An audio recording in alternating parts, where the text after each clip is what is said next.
Hello बच्चों and welcome to my channel. बच्चों, आज के इस वीडियो में मैं आपसे डिस्कस करूंगा 13th chapter of statistics, that is statistical description of data, उसका आईसीआई मॉड्यूल का सेट ए। आइए तो शुरू करते हैं सेट ए। ठीक है, आईसीआई मॉड्यूल। लो जी, फर्स्ट क्वेश्चन बच्चों, which of the following statement is false? क्या गलत है? और मैं ऐसा एज्यूम करके चल रहा हूं आप लोग सारे कॉन्सेप्ट क्लियर करके बैठे हैं, ये बात ध्यान रहे, ठीक है ना। Which of the following statement is false? Statistics is derive from the Latin word status. ठीक है, थियरी में देखा होगा आपने। Statistics is derive from the Italian word statista, ये भी ठीक है। Statistics is derive from the French word statistic. अरे नहीं यार, फ्रेंच वर्ड थोड़ा ही है यार, ये तो जर्मन वर्ड है। This is the German word, है ना। तो बच्चों वो कह रहे हैं क्या गलत है साहब? यही गलत है, ये सी स्टेटमेंट जो आपका है ये गलत है ना।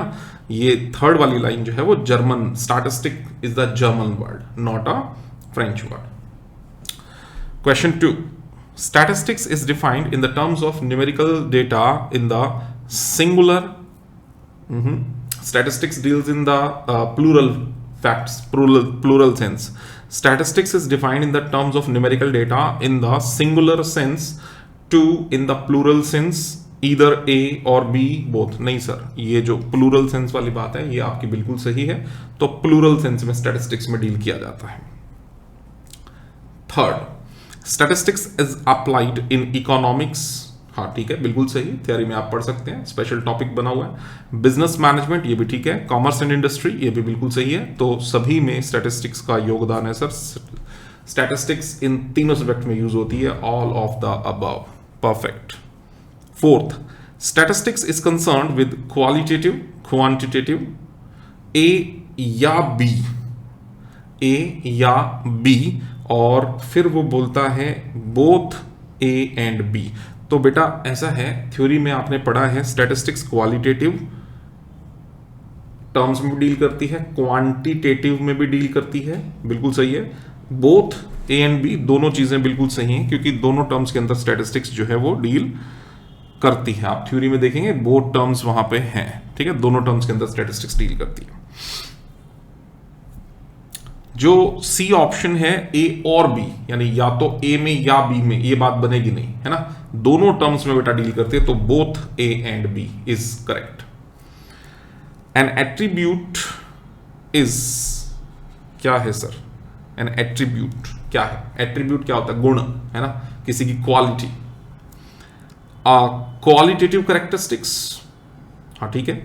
क्वांटिटेटिव नहीं सर, क्वांटिटेटिव थोड़ी है। एक एट्रीब्यूट जो है वो एक क्वालिटेटिव कैरेक्टरिस्टिक है ना, किसी का गुण है, तो ठीक है। एक एट्रीब्यूट जो है वो एक क्वालिटेटिव कैरेक्टरिस्टिक है। Done. An annual income of a person is, an annual income of a person is an attribute, a discrete, a continuous, continuous. Annual income बच्चों आप एक पर्टिकुलर पॉइंट ऑफ टाइम नहीं, during a given period of time measure करते हो, है ना। और दे भी रखा है उसने annual income during a given period of time, तो it is not a discrete variable, it is a continuous variable. तो सिक्स्थ का ऑप्शन नंबर सी वो करेक्ट है, ध्यान रहे, है ना। इनकम को आप मंथली भी मेजर कर सकते हो, आप डेली बेसिस पे भी ले सकते हो, एनुअल भी लेते हो, तो ये कंटिन्यूअस वेरिएबल है। Okay, question number 7, marks of a student, ये एक पर्टिकुलर मोमेंट पे मापते हो बेटा। किसी भी स्टूडेंट के मार्क्स को आप कैसे देखते हो? एक पर्टिकुलर पॉइंट ऑफ टाइम पे आप उसको देख सकते हो कि भाई कितने मार्क्स हैं उसके, है ना। तो जो मार्क्स हैं वो एक आपका डिस्क्रीट वेरिएबल है, तो option B is correct. Marks of a student is an example of discrete. अब किसी बच्चे के नंबर आए सर 5 आए, 4 आए, जो भी आए, तो ये डिस्क्रीट वेरिएबल है।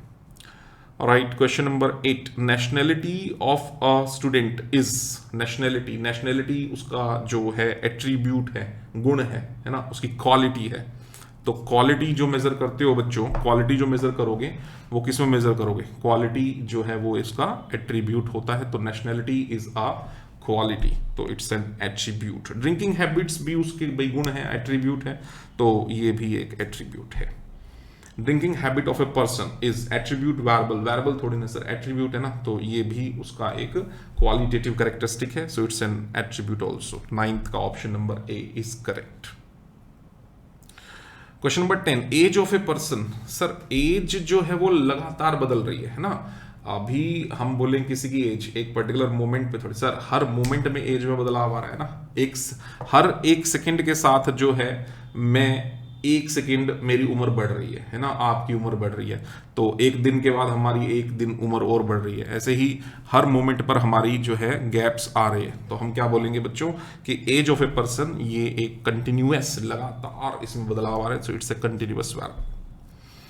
Okay, data collected on religion from a census report are religion. अब देखो डेटा कलेक्टेड, हमने खुद से डेटा कलेक्ट किया, बात समझो, data collected on religion from the census report are, ये कैसा डेटा है? Data collected on religion from the census report, ये अगर हमने कलेक्ट किया तो प्राइमरी है और पहले से कलेक्टेड है सेंसस रिपोर्ट, यस कलेक्टेड है, तो ये कैसा डेटा होगा? सेकेंडरी डेटा होगा। हमने तो जस्ट इस्तेमाल करना है ना, data collected on religion from the collected from the census report, यानी सेंसस रिपोर्ट में डेटा ऑलरेडी था, हमने तो एज इट इज वहां से कलेक्ट कर लिया, ठीक है, तो ये सेकेंडरी डेटा है, प्राइमरी नहीं है, सेकेंडरी डेटा है, done. Okay, next, the data collected on the height of a group of student after recording their height with a measuring tape are. Okay, ये हम खुद कलेक्ट कर रहे हैं, देखो आप बात समझो, the data collected on the height of a group of student after recording their height with a measuring tape, हमने खुद मेजर किया ना, तो it is the primary data, ये sir primary data, first hand data. तो पिछले वाले question में क्या था बच्चों? पिछले वाले क्वेश्चन में सर मामला ये था कि सेंसस रिपोर्ट थी, रिपोर्ट में कुछ डेटा प्रेजेंटेड था, वो जो डेटा प्रेजेंटेड था हमने तो एज इट इज कलेक्ट कर लिया था, तो हमारे लिए वो उस समय सेकेंडरी डेटा था। अभी जो हम मेजरिंग टेप से डेटा कलेक्ट कर रहे हैं ये हमारे लिए एक प्राइमरी डेटा का रोल प्ले करेगा। The primary data are collected by interview, हाँ ठीक है, ऑब्जर्वेशन, हम ऑब्जर्व करके भी निकाल सकते हैं डेटा को, क्वेश्चनियर मेथड भी ठीक है, all of this, yes it's okay, all of these options are correct. Theory पढ़िए, तीनों मेथड थ्योरी के अंदर गिवन है, पढ़ाए हुए हैं आपको।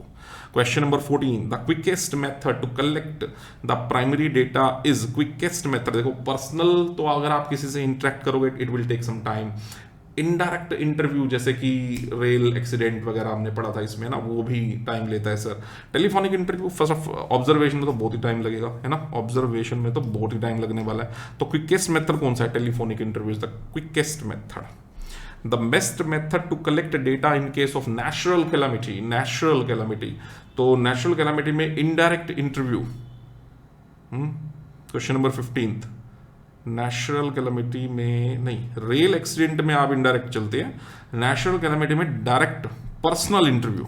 थ्योरी पढ़िएगा बच्चों, थ्योरी पढ़िएगा, जो आपका नेचुरल कैलामिटी है, नेचुरल कैलामिटी उसमें पर्सनल इंटरव्यू चलेगा, ये आपको थ्योरी में वहां लिखा मिलेगा। और क्यों सर? क्योंकि देखो बच्चों, नेचुरल कैलामिटी कहीं पर कोई डिजास्टर हो गया, कहीं कोई अर्थक्वेक है ना, कुछ ऐसा है, कोई ड्रॉट है, कुछ भी ऐसा है, नेचुरली कुछ दिक्कत है, तो वहां पर आप पर्सनली इंटरेक्ट कर सकते हैं, है ना, इंटरव्यूअर वहां पर्सनली जाके माइक लगा के पूछ रहा है, बातचीत कर रहा है, तो पर्सनल इंटरव्यू चलता है। लेकिन रेल एक्सीडेंट तो कहीं भी हो सकता है ना, कहीं जंगल में हो गया, डायरेक्ट वहां कनेक्शन जोड़ना थोड़ा मुश्किल है, तो वहां पर फिर आपका कौन सा चलता है बच्चों? वहां आपका इनडायरेक्ट इंटरव्यू चलता है। क्वेश्चन नंबर 16 देखिएगा, इन case of rail accident the appropriate method for the data collection is by indirect interview. तो अगर आप अपनी थ्योरी पढ़ेंगे तो वहां पर भी ये बातें आपको क्लियर दिख रही है। Alright, question number 17, which method of data collection covers the widest area? Sir बहुत ज्यादा एरिया आपको कवर करना है, तो देखो या तो आप टेलीफोनिक इंटरव्यू से चलें, लेकिन अगर आप देखें तो थ्योरी में लिखा है टेलीफोनिक इंटरव्यू कवर करता है widest area, wide area cover करता है, लेकिन सबसे ज्यादा मेल आप कर दोगे तो बहुत बढ़िया रहेगा। मेल्ड क्वेश्चनियर अगर आप देखो मेल कर दो, 500-700 मेल आपने एक ही साथ कर दी, देखो फोन में भी टाइम तो लगेगा, सामने वाले बंदे को कॉल करोगे फोन उठाएगा, it will take some time, है ना। और मेल्ड में आप सबसे ज्यादा नॉन रेस्पॉन्सेस भी मेल्ड में मिलते हैं, ये भी ध्यान रखें, सबसे ज्यादा नॉन रेस्पॉन्सेस, सामने वाला आपकी मेल खोल के भी ना देखे, है ना। फोन में तो फिर भी आप फोन कर रहे हो, हाँ ना कुछ तो बोलेगा यार, बात तो सुन लेगा, तो अगर नॉन, अगला ही क्वेश्चन आ गया, क्वेश्चन नंबर 18, मेल्ड क्वेश्चनियर, सबसे ज्यादा नॉन रेस्पॉन्सेज भी मेल्ड में मिलेंगे, सबसे ज्यादा वाइडेस्ट एरिया भी किसमें कवर होगा, मेल्ड में। देखो मेल करने से पहले आपको किसी से परमिशन लेने की जरूरत तो है नहीं, तो इसलिए आप एरिया तो ज्यादा कवर कर पाओगे, लेकिन नॉन रेस्पॉन्सेज भी आपको सबसे ज्यादा उसी में मिलेंगे। Question number 19, some important sources of secondary data are. अब देखो सेकेंडरी डेटा के बढ़िया इंपॉर्टेंट सोर्सेज क्या है, international and government sources, correct है, यहां से आपको सेकेंडरी डेटा मिल जाता है। इंटरनेशनल प्राइमरी गलत हो गया, बी प्राइमरी की वजह से, सी भी प्राइमरी की वजह से गलत हो गया, और डी गवर्नमेंट सोर्सेज, ठीक है वो। लेकिन ऊपर आपसे पूछा गया है इंपॉर्टेंट सोर्सेज, तो दो तो बताओ ना यार। तो A option is the best option I guess, international and government sources, ये दोनों आपको सेकेंडरी डेटा देते हैं और ये बेस्ट सोर्सेज हैं आपको डेटा देने के। तो 19 का option number A is the correct option. चलिए आगे बढ़िए बच्चों। उसके बाद क्वेश्चन आ गया आपका 20th, internal consistency of the data collected can be checked when internal consistency of the collected data can be checked when internal data are given। Sir data तो ठीक है, एक्सटर्नल डेटा आर गिवन, वो भी ठीक है sir. Consistency आप कैसे check करोगे, देखो डेटा कितना सही है ना। To or more series are given, ये भी to or more series given होगी तो बात बनेगी। लेकिन बच्चों आप चौथे ऑप्शन को देखो, देखो कितना प्यारा ऑप्शन है, a number of related series are given. Sir अगर आपको दो या दो से ज्यादा सीरीज मिल जाए और वो रिलेटेड सीरीज हो, है ना, तो ये सबसे बढ़िया काम आपका इसी में रहेगा, है ना। तो option number D is the best one. C option में कोई खराबी नहीं है, to or more series are given, लेकिन वो रिलेटेड अगर नहीं है तो आपके किस काम की है। तो अगर वो डेटा आपका रिलेटेड होगा तो वो आपके लिए बेस्ट होगा। तो इसीलिए बच्चों आपका सी और डी में से डी ऑप्शन जो है बेस्ट है, कि अ नंबर ऑफ रिलेटेड सीरीज भी ज्यादा हो और रिलेटेड भी हो, तो आपका ऑप्शन करेक्ट होगा। तो सी और डी में से डी अच्छा है। इंटरनल एक्सटर्नल छोड़ो, उसको तो कुछ मतलब नहीं बनता। 21 question number 21, the accuracy and consistency of data can be verified by. कैसे करोगे, देखो आपका डेटा कितना सही है, एक्यूरेसी, डेटा की एक्यूरेसी कैसे चेक करोगे, द एक्यूरेसी एंड कंसिस्टेंसी की डेटा कितना कंसिस्टेंट है can be verified by internal checking, external checking, no security का मतलब होता है जब आप डेटा को पूरी तरह से अच्छी तरह से डेप्थ में जाकर उसको अच्छी तरह से चेक करते हो, है ना, उसको स्क्रूटनी करते हो, उसको चेक करते हो प्रॉपरली, उसको जांचते हो, उसको एनालाइज करते हो, that is scrutiny.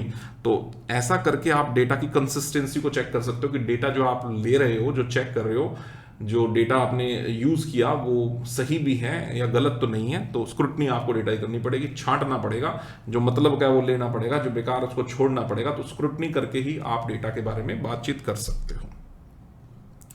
22, the mode of presentation of data are. हाँ भाई बोलो।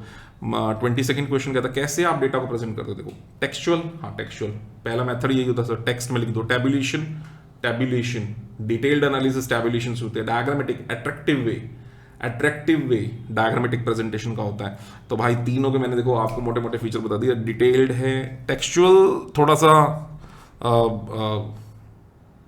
सारा का सारा पैराग्राफ आपको पढ़ना पड़ता है, थोड़ा सा उसमें ड्रॉबैक है टेक्सचुअल में। तो लेकिन यहां पर ड्रॉबैक वगैरह नहीं पूछी, यहां तो पूछा कितने मेथड है, मोड ऑफ प्रेजेंटेशन क्या है। तो टेक्सचुअल, टैबुलेशन, डायग्रामेटिक।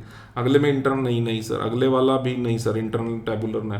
तो ए ऑप्शन बेस्ट है, ठीक है। तो तीनों तरह से आप डेटा को जो है प्रेजेंट करते हो। द बेस्ट मेथड, सबसे बढ़िया मेथड टैबुलर। थ्योरी में पढ़ के देखा बेटा, थ्योरी आप पढ़ेंगे तो पता चलेगा। थ्योरी में आईसीआई ने साफ साफ सरल शब्दों में आपको लिख के दे रखा है। क्या लिख के दे रखा है सर आपको, साफ साफ, कि the best method for the presentation of data is tabular method. तो बी ऑप्शन करेक्ट है। अट्रैक्टिव मैंने भी क्लियर कर दिया था, attractive diagrammatic presentation of data जो है वो अट्रैक्टिव है। जो 24 का आंसर हो गया सी। फॉर टैबुलेशन, कैप्शन क्या होता है साहब, कैप्शन बच्चों जो आप टेबल बना रहे हो, तो टेबल में जो आपने जो आपके कॉलम्स हैं, तो कॉलम्स का जो हेड है, तो वो अपर पार्ट जो होता है वो आपका कैप्शन होता है, और जो इधर रोज आपके हैं उसके जो हेड्स इधर आपने लेफ्ट में, आई मीन ये मैं बना के दिखाता हूं आपको। मान लो आपने ये एक टेबल बनाई सपोज, है ना, ये मैंने बच्चों एक प्यारी सी छोटी सी नन्ही सी ये मैंने टेबल बना दी, समझ रहे वाली बात आप। और ये बच्चों मैंने डेटा को कर दिया क्लासिफाई, ये लिख दिया, ठीक। और मैं यहां लिख रहा हूं बेटे मेल फीमेल, और यहां लिख रहा हूं मैं सपोज रूरल और अर्बन, ये टोटल है, ये भी टोटल है। तो ये जो ये वाले हेड है ना, ये जो हेडिंग बनाई है ये आपके कैप्शन है, और इधर वाली जो हेडिंग है ये आपके स्टब्स है। बस इतनी सी बात आपसे पूछ रहा है वो। तो the tabulation caption is the upper part of the table, the lower part of the table, the main part of the table, the upper part of the table that describes the columns and sub columns, that describes the columns and sub columns। तो मैंने बताया अभी आपको कि columns को represent, columns and sub columns. अब ये मान लो मेल फीमेल था, तो मैं उसके ऊपर का भी फीचर जो बता रहा हूं आपको, ये सपोज कर लो ये यहां पर स्टूडेंट है ना, तो स्टूडेंट के अंदर दो हेड बना दिए मेल फीमेल, तो ये सारा जो पार्ट है ये कैप्शन है।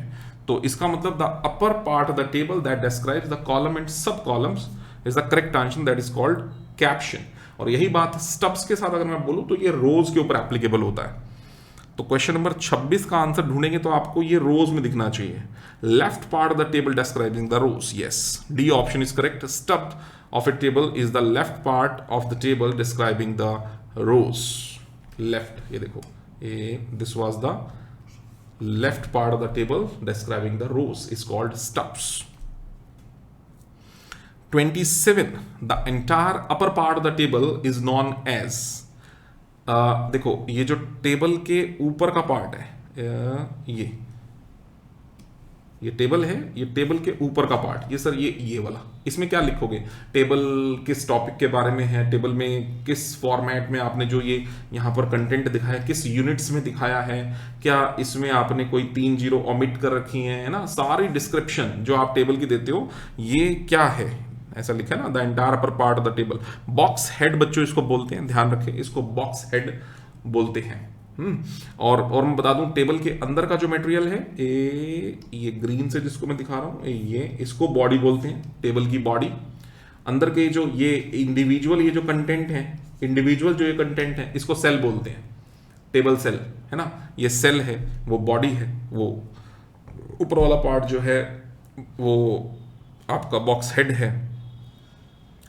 तो क्वेश्चन नंबर 28 में क्या पूछ रहा है आपसे, the units of measurement in the tabulation is shown in, तो किस में दिखाते हो यूनिट्स ऑफ मेजरमेंट, मैंने भी बताया आपको किस किस में माप रहे हो ये सब वगैरह, तो बॉक्स हेड है। तो 28th क्वेश्चन का ए ऑप्शन बच्चों बिल्कुल करेक्ट है, इसको आप बॉक्स हेड बोलते हो। चलिए और क्या पूछ रहा है, the tabulation source of the data if any is shown. अब देखो टेबल कहां से ढूंढ ढांड के लाए थे, डेटा कहां से लेके आए थे, उसकी कोई एक्यूरेसी चेक करनी हो, उसका कुछ बातचीत करनी हो, तो भाई डेटा का सोर्स अगर जानना हो तो उसको फुट नोट में दिखाते हैं, है ना, ये फुट नोट है। मतलब एक मिनट रुको, ये रही टेबल मेरी बन गई ना, तो आप यहां पे लिखते हो कि भाई ये कलेक्टेड फ्रॉम, ये डेटा कहां से कलेक्ट किया गया था, गवर्नमेंट एजेंसी, ठीक है, government agency.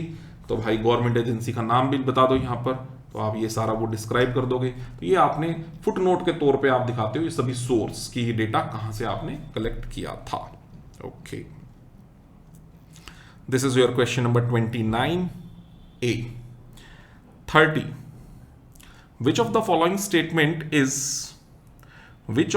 Statement is untrue for tabulation. Untrue गलत, फॉल्स है ना, ट्रू सच, तो अनट्रू फॉल्स। फॉल्स क्या है, statistical analysis of data requires tabulation, ये तो सच है यार, दिस इज ट्रू। अगर आप स्टैटिस्टिकल कोई इंक्वायरी करना चाहते हो तो आपको टेबुलेशन चाहिए, तो सच है। It facilitates comparison between rows and not column. Sir क्या बात कर रहे हो, it facilitates comparison between rows and column. अरे आप सिर्फ रोज में ही थोड़ी कंपैरिजन करते हो, कॉलम में भी करते हो। तो ये जो स्टेटमेंट है नॉट की वजह से गलत हो जाती है, तो ये आंसर आपका सही है कि गलत स्टेटमेंट हमें मिल गई, B option is your wrong. मुझे सी और डी पढ़ने की भी जरूरत नहीं है। सी क्या है, complicated data can be presented तो सच ही है, इसमें गलती क्या है? Complicated data can be presented, yes. Diagrammatic presentation of data requires tabulation, ये भी सच है। तो बी ऑप्शन बिल्कुल आपका गलत था जो हमें बता दिया। Hidden trend if any in the data can B noticed in, देखो बच्चों ये डायग्रामेटिक प्रेजेंटेशन में होता है कि अगर आपके पास कोई हिडन ट्रेंड का मतलब होता है आपने डेटा को प्रेजेंट किया साहब, प्रेजेंट किया तो कोई चीज मिसिंग थी सर, मिसिंग है ना, तो हिडन थी कोई चीज, तो वो हिडन इंफॉर्मेशन को कहां से ढूंढ के निकालोगे? डायग्राम से ढूंढ के निकालोगे। मैं बताता हूं कैसे। मान लो आपने ये एक ग्राफिकल प्रेजेंटेशन बनाया और ये पहला पॉइंट है आपका एक्स और वाई का, ये दूसरा डॉट है, ये तीसरा डॉट है, एक्स और वाई के जो रिलेशनशिप को प्रेजेंट कर रहा है। This is for the year 2020, this dot belongs to the year 21, then this next dot belongs to the year suppose 22। एक सेकेंड थोड़ा सा और फिर अच्छे से ही बनाता हूं। 20, 21, 22, 23, ओके। 20 का जो हमारे पास डेटा है वो ये डॉट उसको रिप्रेजेंट कर रही है। सपोज ये सेल्स है, सेल्स यहां पर सेल्स है। 21 की सेल्स ये है सर, 22 की सेल्स सर ये है, 23 की सेल्स सर ये है, ओके आगे हो गया। 23 की सेल्स हैं ये, ठीक है। And you want to make some prediction for the sales of 28 in the year 28। तो वही कैसे प्रेडिक्शन करेंगे इसको? देखो इनके बीचों बीच से एक लाइन बना दी, इसको बोलते हैं line of best fit. This is called line of best fit. अब इस लाइन ऑफ बेस्ट फिट, ये बीचों बीच एक्चुअल डेटा के बिल्कुल बीचों बीच में से लाइन निकाल देते होते हैं।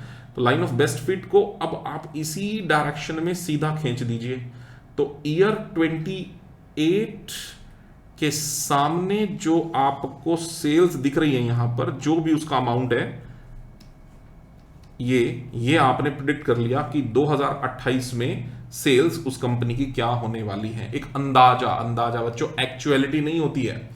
स्टैटिस्टिक्स में जो भी टेक्निक यूज कर रहे हो, जो भी मेथड आप यूज कर रहे हो, वो आपको एक सिर्फ आइडिया देता है, रियलिटी नहीं होता है, ठीक है ना, अनुमान होता है, वो एक्सपेक्टेड होता है।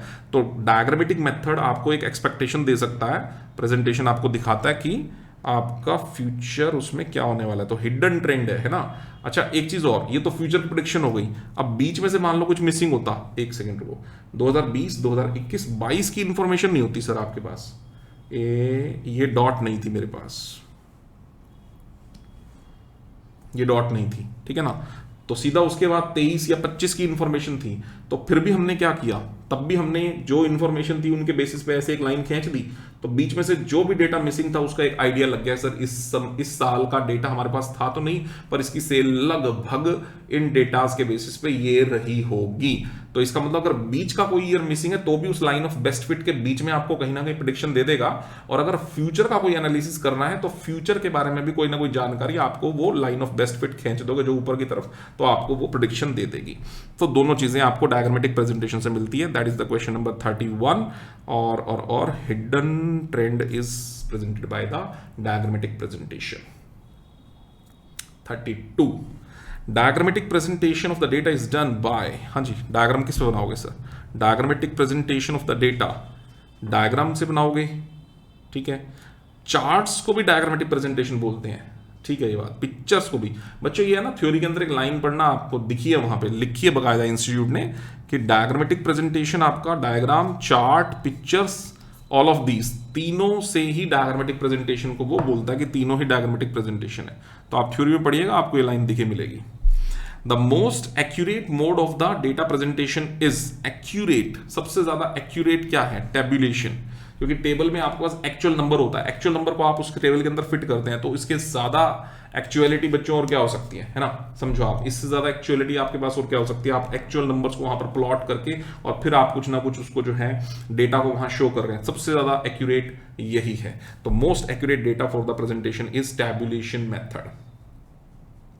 34, the chart that uses logarithm of the variable is known as, बच्चों ये जो लॉगरिथम वाला चार्ट होता है, थ्योरी में अगर आप देखेंगे लाइन मिलेगी आपको लिखी हुई, रेशो चार्ट इसको बोलते हैं। इसको हमें ऐसे ही क्रैम करना पड़ेगा बेटा, कहीं पर भी कुछ रेशो चार्ट बना करके नहीं दिखाया गया है। तो लॉगरिथम ऑफ द वेरिएबल को if you want to show you can show it with ratio chart as it is. इसको आप लर्न कर लीजिए, ठीक है, समझ लीजिए, लर्न कर लीजिए, और इसके अलावा कोई और सीन नहीं है, कोई और चारा नहीं है, कुछ क्वेश्चंस को ऐसा करना पड़ता है। Ratio chart, multiple line chart is applied for, okay, multiple line chart. Sir पहले तो ये पता लगे मल्टीपल लाइन चार्ट क्या होता है।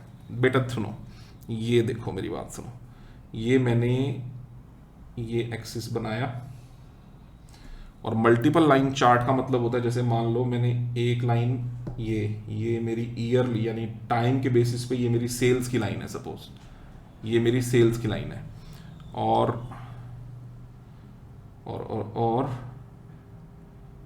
ये जो मेरी लाइन है ये मेरी कॉस्ट की लाइन है, ठीक है, समझ रहे हो आप मेरी बात। एक मेरी सेल की लाइन है, एक मेरी कॉस्ट की लाइन है, तो ये दो लाइंस में मैंने इन दोनों को शो कर दिया, तो इसको बोलते हैं मल्टीपल लाइंस चार्ट। अभी तक मैंने क्वेश्चन नहीं पढ़ा लेकिन मैंने आपको बता दिया मल्टीपल लाइन चार्ट ये है। Is applied for showing multiple charts, नहीं यार, showing multiple charts का क्या मतलब, two or more related time series when the variables are expressed in the same units, yes expressed in the same units।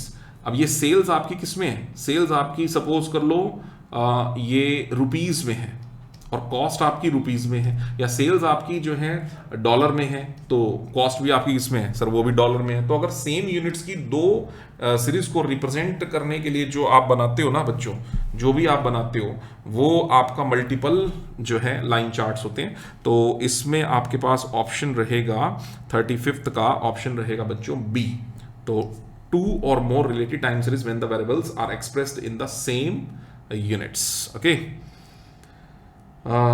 C option नहीं हो पाएगा because two or more in different units. Sir क्यों? अगर मान लो cell आपकी dollar में हो और कॉस्ट आपकी रुपीस में हो, कैसे बात बनेगी? तो इसको आप तो अलग अलग यूनिट्स हो जाएंगी, इसको मल्टीपल लाइन चार्ट्स की फॉर्म में फिर आप सेम डायग्राम पे नहीं दिखा पाएंगे। तो सी ऑप्शन नहीं हो सकता। और multiple variations in the time series नहीं, कोई मतलब नहीं है इसका भी। तो 35th का बी ऑप्शन करेक्ट है। 36th multiple axis line chart. Multiple axis line chart is considered when there is more than one time series, okay, the units of the variables are different, okay, multiple axis का मतलब होता है एक axis के ऊपर आप कुछ और दिखा रहे हैं, दूसरे एक्सिस के ऊपर आप कुछ और दिखा रहे हैं। So multiple axis line chart है ना, तो ठीक है, there is more than one time series, ये भी सही है। And the units of variables are different. हाँ, एक चीज को एक एक्सिस पे, एक्स एक्सिस पे मान लो आपने कोई और यूनिट्स के अंदर कुछ और दिखा दिया, और वाई एक्सिस पे आपने दूसरी चीज को दिखा दी। तो yes, multiple axis line chart in that case आप बना सकते हैं। तो डी ऑप्शन यहां पर आपका बिल्कुल करेक्ट है। 36 the option number D is very true, correct. 37 horizontal bar diagram is used for. बच्चों दो तरह के बार डायग्राम होते हैं, एक हॉरिजॉन्टल, ये देखो मैं बना के दिखाता हूं आपको, एक होते हैं वर्टिकल। ये एक्सिस पे अगर मैं ऐसे बना दूं, है ना, ये हॉरिजॉन्टल है, ये आपके हॉरिजॉन्टल बार डायग्राम है, ये रेड वाले, ये आपके हॉरिजॉन्टल बार डायग्राम है। और ये जो ब्लैक वाले मैं बना रहा हूं ऐसे, ये आपके वर्टिकल बार डायग्राम है। तो ध्यान रहे, जो आपके हॉरिजॉन्टल बार डायग्राम होते हैं, ये डेटा को अगर डेटा आपका क्वालिटेटिव हो, क्वालिटेटिव, या डेटा आपका स्पेस ज्योग्राफिकल है ना, ज्योग्राफिकल क्लासिफिकेशन, स्पेस के हिसाब से स्पेशियल क्लासिफिकेशन और क्वालिटेटिव क्लासिफिकेशन ऑफ डेटा ऐसा हो, तो फिर आप डेटा को, आप जो डायग्राम होते हैं वो हॉरिजॉन्टल बार डायग्राम बनाते हैं। और वर्टिकल कब बनाते हैं सर? ये ब्लैक वाले कब बनाते हैं? ब्लैक वाले तब बनाते हैं जब डेटा आपका वेरी हो रहा हो ओवर टाइम, जिसको क्रोनोलॉजिकल क्लासिफिकेशन कहते हैं, ठीक है, जिसको टेम्पोरल क्लासिफिकेशन बोलते हैं। और डेटा जब quantitative when the data is classified quantitatively temporal time के हिसाब से, क्रोनोलॉजिकल, तो आपके वर्टिकल बनते हैं। और ऐसे हॉरिजॉन्टल बनते हैं आपके जब डेटा आप दिखा रहे हो on the basis of attribute, qualitative, है ना, या स्पेशियल या जियोग्राफिकल, है ना, तो इस बेसिस पे अगर आप डेटा को दिखाते हैं तो फिर आपके हॉरिजॉन्टल बनते हैं। तो अब आप 37 का ऑप्शन देखें जरा, हॉरिजॉन्टल क्वालिटेटिव, ठीक है, डेटा वेरिंग ओवर टाइम नहीं, डेटा वेरिंग ओवर स्पेस यानी कि स्पेशल क्लासिफिकेशन यानी कि जियोग्राफिकल क्लासिफिकेशन, ए और सी दोनों बातें सही हैं, तो D option is correct, both A and A और सी, है ना, बोथ ए और सी, ठीक है। तो ये हो गया 38। मैंने अगले का जवाब आपको पहले ही दे दिया था। वर्टिकल में डेटा क्वांटिटेटिव होना चाहिए और ओवर टाइम होना चाहिए, तो डी ऑप्शन यहां पर आपकी दोनों शर्तें पूरी कर रहा है, सो डी ऑप्शन सही है। Divided bar chart is considered for, divided bar chart is considered for, sir divided bar chart क्या होते हैं बच्चों? डिवाइडेड बार चार्ट का मतलब होता है कि जब आप एक ऐसे बार बनाएं, ऐसे, है ना, और उसके कई पार्ट्स बनाते हैं। अब जैसे ये पूरी आपकी सपोज सेल्स को रिप्रेजेंट करिए कि हमने ईयर 2020 में इतने रुपए की सेल करी। अब ये मटेरियल पे आने वाला कॉस्ट है, ये वेजेस पे आने वाला कॉस्ट है, ये और कॉस्ट है, ठीक है ना, तो ब्लैक तक यहाँ पे सारी कॉस्ट हो गई। ये ऊपर वाला जो बचा हुआ पार्ट है ये सारा का सारा प्रॉफिट है, तो इसीलिए टॉप वाला जो पार्ट है ये पूरा का पूरा जो बार है किसको रिप्रेजेंट कर रहा है? सेल को। तो इसका मतलब हर टुकड़ा, एक एक बार को आपने कई पार्ट्स में डिवाइड कर दिया था, ईच पोर्शन रिप्रेजेंट्स समथिंग, तो that is called divided bar chart. तो अब क्वेश्चन क्या पूछ रहा है आपसे? Divided bar chart is considered for comparing different components of the variable. हाँ सही है। The relation of different components to the table, हाँ ये भी सही है, दोनों बातें सही हैं, तो बोथ ऑप्शंस आर करेक्ट। तो A or B, no, A and B is the most appropriate answer, क्योंकि इसमें आप दोनों ही चीजों को दिखा रहे हैं। So divided bar chart is considered for both A and B, right. Different components को आपने दिखा दिया और उनके रिलेशनशिप को भी आप एक टैबुलर फॉर्म में पहले दिखा करके फिर ग्राफिकल फॉर्म में दिखाते हैं। तो yes, divided bar chart is considered for both A and B. Okay, 30. In order to compute two or more related time series, we consider two or more related time series. तो हम क्या consider करेंगे? Multiple bar chart, to or more related series, grouped bar chart. हाँ, दोनों का मतलब एक ही होता है भाई, दोनों का मतलब तो एक ही है। तो ठीक है, आप चाहे ए बोलो चाहे बी बोलो, ये तो दोनों बात एक ही है। In order to compare two or more related time series, तो आप मल्टीपल बार चार्ट बनाते हैं। मैं बता दूं आपको मल्टीपल बार चार्ट्स कैसे होते हैं, एक सेकंड रुको। ये मान लीजिए मेरे पास एक ईयर है 2010, इस 2010 में मैंने मल्टीपल चार्ट्स बना दिया, मल्टीपल बार चार्ट। ये देखो, ये एक बार है, ये दूसरा बार है, ये तीसरा बार है, ये 2010 के बारे में बात हो रही है। ऐसा ही मैंने एक 2011, ये लो, ये 2011, उसका एक मल्टीपल बार चार्ट बना दिया ऐसे, ये लो, ठीक है ना, ये एक और मल्टीपल बना दिया, तो ये 2011 का है। तो इस तरह से आप इसको मल्टीपल बार चार्ट या ग्रुप्ड बार चार्ट बोलते हैं। तो ये related to or more related time series, इन दोनों टाइम सीरीज को मैं आपस में कंपेयर कर रहा हूं 2010 2011 को, तो मैं इसको मल्टीपल बार चार्ट या ग्रुप्ड बार चार्ट से इसको मैं शो कर सकता हूं। So the option C is correct, ठीक है, option C is correct. A कहो या बी कहो, क्योंकि उसी के दोनों नाम है, multiple and grouped.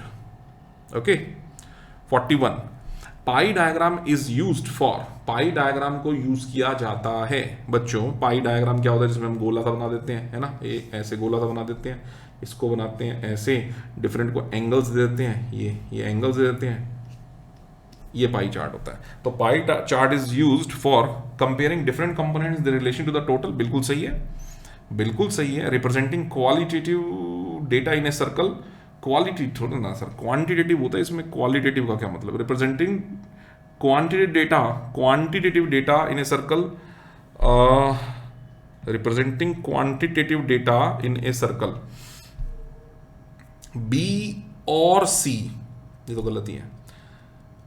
The best option मेरे को इसमें ए लग रहा है, because comparing the different component in the relation to the total. सबसे इंपॉर्टेंट बात ये देखो, ये जो है ये एक कंपोनेंट, इसका टोटल के साथ क्या रिलेशन है, मतलब इस 360 डिग्री में इसको कितना डिग्री मिला है, और फिर दूसरे वाला इसको भी 360 के मुकाबले में कितना डिग्री मिला है, और फिर तीसरे वाला। तो comparing different components and their relation to the total is the best answer. So pie diagram basically A option के लिए ही बना है आपका, तो A option is very correct, ठीक। Okay, question number 42, a frequency distribution, एक फ्रीक्वेंसी डिस्ट्रीब्यूशन क्या है? Arranges observation in an increasing order, जरूरी तो नहीं है यार। फ्रीक्वेंसी डिस्ट्रीब्यूशन का मतलब होता है बच्चों, जैसे मैं टोटल फ्रीक्वेंसी को कई पार्ट्स में डिवाइड कर दूं, 50 लोग हैं, 0 से 10 में कितने लोग हैं, 10 से 20 में कितने हैं, 20 से 30 में कितने हैं, 30 से 40 में कितने हैं, उनको डिफरेंट फ्रीक्वेंसी दे दी, इसको बोलते हैं फ्रीक्वेंसी को डिस्ट्रीब्यूट करना, that is called frequency distribution. Arranges observation in an increasing order, arranges observation in terms of a number of groups, ये ठीक है, ये ठीक है। Relates to a measurable characteristic, relates to a measurable characteristic, all these B option is correct बच्चों। arranges observation in terms of a number of groups, ठीक है, क्योंकि आप क्या करते हो, टोटल डेटा x 0 से 10, 10 से 20, 20 से 30, और यहां पर आप फ्रीक्वेंसी उसकी लिख देते हो कि ये कितना है, ये कितना है, ये कितना है। तो arranges observation in terms of number of groups, so frequency distribution इसका काम है। सो 42 का बी ऑप्शन करेक्ट है, 42 B. The frequency distribution of a continuous variable is known as grouped. जब भी आप कंटिन्यूअस की बात करते हो तो कंटिन्यूअस कैसा होता है, 0 to 10, 10 to 20 कंटिन्यूअस है ना, तो आप ग्रुप्ड फ्रीक्वेंसी डिस्ट्रीब्यूशन के बारे में बात कर रहे हो। 44. The distribution of shears is an example of the frequency distribution of. Distribution of shears, बच्चों distribution of shears is an example of the frequency distribution of. अब shears की valuation एक particular time पर स्थिर है, constant है, ये discrete variable है, ठीक है ना। ये कैसा वेरिएबल है बच्चों, ये डिस्क्रीट वेरिएबल है, तो it is not continuous, it is a discrete variable because you can measure it at a particular time, okay? The distribution of shares, किसके पास कितने शेयर्स हैं, मेरे पास 25 हैं, किसी के पास 30 हैं, तो डिस्ट्रीब्यूशन ऑफ शेयर्स है ना, तो ये एक आपका डिस्क्रीट वेरिएबल है।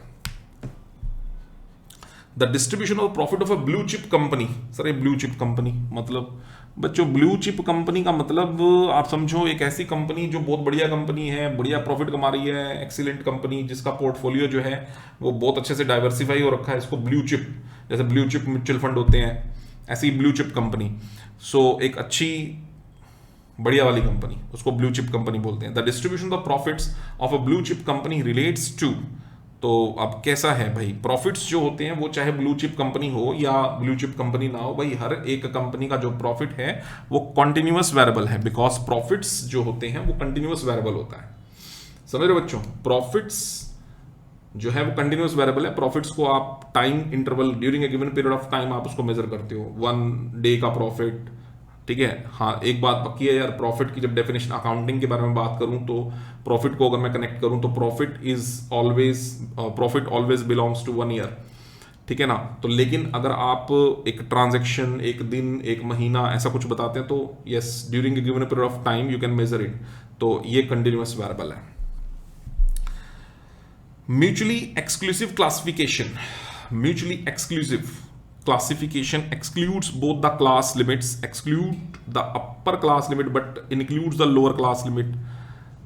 mutually exclusive कैसे होती है सर, mutually exclusive जैसे मैं यहाँ x लिखूँ 0 से 10, 10 से 20, 20 से 30, 30 से 40, ये mutually exclusive है।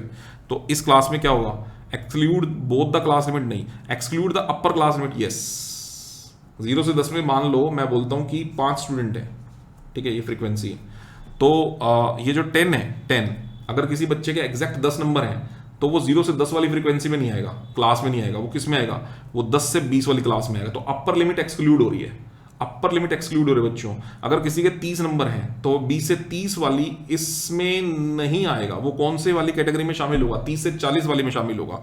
सो B option is correct, exclude the upper class limit but includes the lower class limit. Yes, 20 to 30, 30 to 40 में 30 इंक्लूड है, किसी बच्चे के अगर 30 नंबर है वो उसमें शामिल है, लेकिन जिसके 40 नंबर है वो 30 से 40 में नहीं आएगा, वो 40 से 50 वाले में शामिल होगा, तो अपर लिमिट एक्सक्लूड की जाती है। Okay, all right. 47. Mutually inclusive classification is usually meant for. Mutually inclusive classification is usually meant for a discrete variable. हाँ, yes, discrete variable. क्योंकि continuous वाली exclusive के लिए होती हैं। ये देखो, मैं प्रूव करता हूँ। यहाँ पर x लिखा 0 से 10, 10 से 20, 20 से 30, ये कौन सी है, ये आपकी एक्सक्लूसिव है और ये कंटिन्यूअस है। कंटिन्यूअस क्यों? क्योंकि जैसे ही जहां पे वो खत्म हुआ 10 वहीं से शुरू हो गया अगली क्लास, जहां पे वो खत्म हुई वहीं से अगली शुरू हो गई, यहां पर कनेक्टिविटी बनी हुई है। लेकिन जब आप ये वाली क्लास लिख रहे हो x 0 to 9, 10 to 19, 20 to 29, अब इसमें ब्रेक है, एक एक नंबर का ब्रेक है, तो ये कंटिन्यूअस नहीं है, ये कैसे? ये डिस्क्रीट है। ठीक है, तो म्यूचुअली इंक्लूसिव जो होता है वो डिस्क्रीट होता है और म्यूचुअली एक्सक्लूसिव जो होता है वो कंटिन्यूअस होता है। अगले क्वेश्चन का जवाब हो गया 48। ठीक है, the lower class boundary is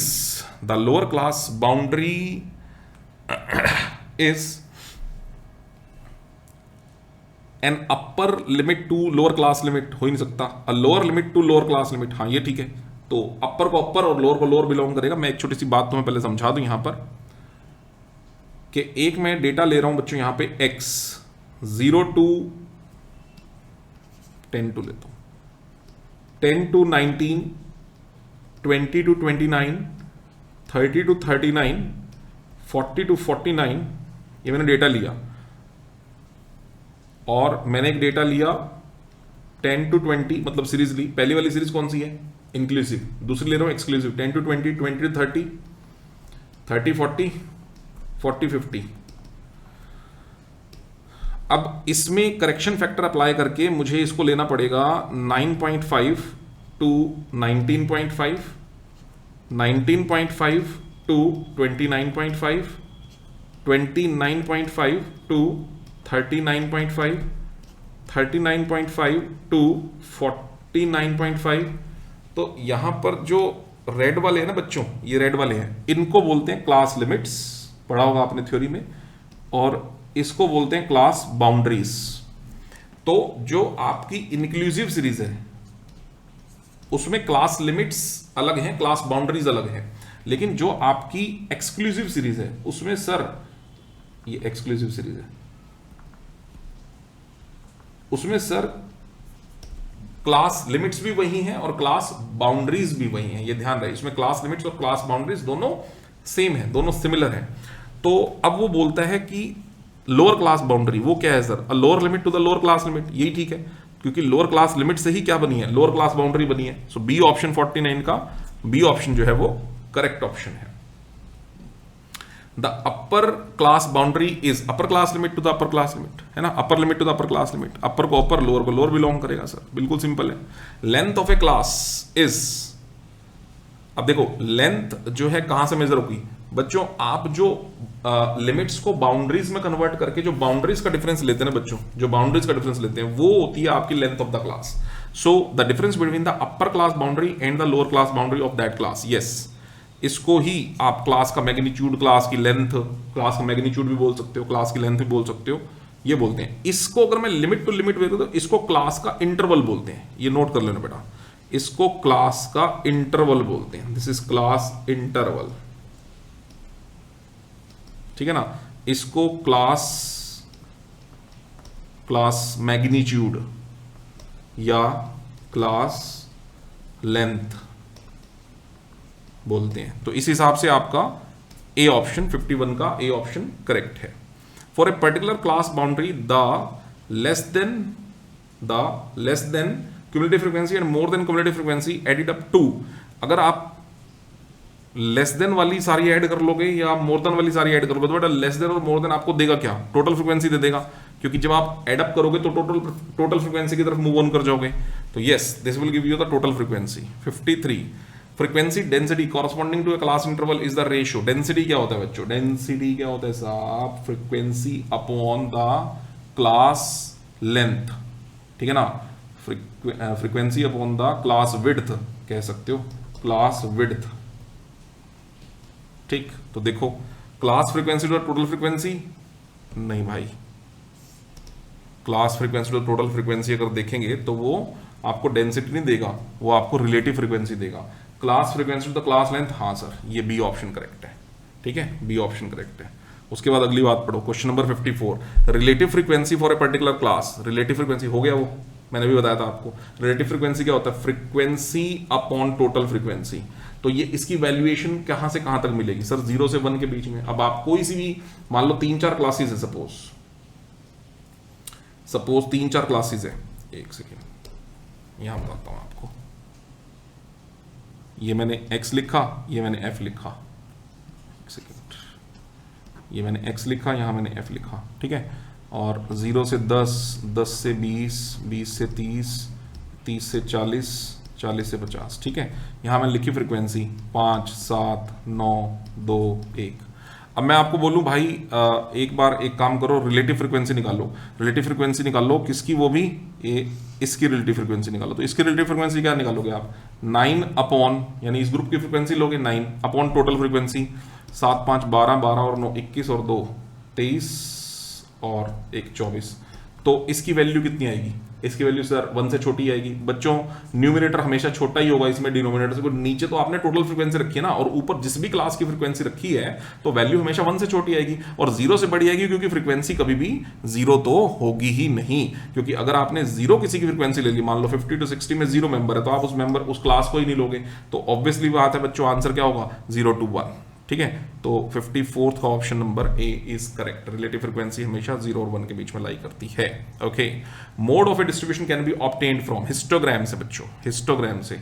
आपने अगर कुछ डायग्रामेटिक प्रेजेंटेशन ऐसे देखा हो, हिस्टोग्राम हम ऐसे बनाते हैं, ठीक है, ये लो ऐसे ऐसे ऐसे ऐसे। तो छोटी क्लासेस में आपने पढ़ा होगा बच्चों, ये टॉप वैल्यू इसके इस कॉर्नर से इसके इस कॉर्नर से ऐसे हम जब ज्वाइन कर देते हैं, तो जैसे ही ऐसे परपेंडिकुलर यहां गिराते हैं तो यहां पर क्या मिलता है सीरीज का, यहां सीरीज का मोड मिलता है। तो हिस्टोग्राम से मोड निकाला जा सकता है, ए ऑप्शन।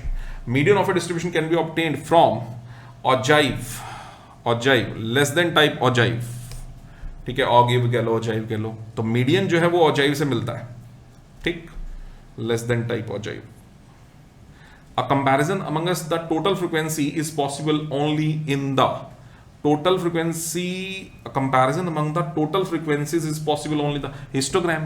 क्योंकि अभी मैंने जो ये हिस्टोग्राम आपको बना के दिखाया, ये असल में ये हाइट किस चीज को रिप्रेजेंट कर रही है, ये height, what is this height, this is frequency, what is this height, this is frequency, what is this height, this is frequency, what is this height, this is frequency. तो सारी frequencies का आपस में comparison जो है वो कहां से पॉसिबल है सर, हिस्टोग्राम से कंपैरिजन पॉसिबल है। ओके, तो हिस्टोग्राम 57 का बी ऑप्शन करेक्ट है। Okay, next 58, frequency curve is a limiting form of, दोनों का फ्रीक्वेंसी पॉलीगन एंड हिस्टोग्राम दोनों का, तो डी आंसर इसका ठीक है, थ्योरी पढ़िए ए एंड बी, ठीक है, दोनों की लिमिटिंग फॉर्म है।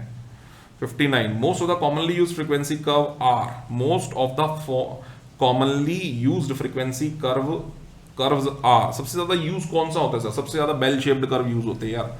बेल शेप्ड कर्व कैसा होता है, ये आपका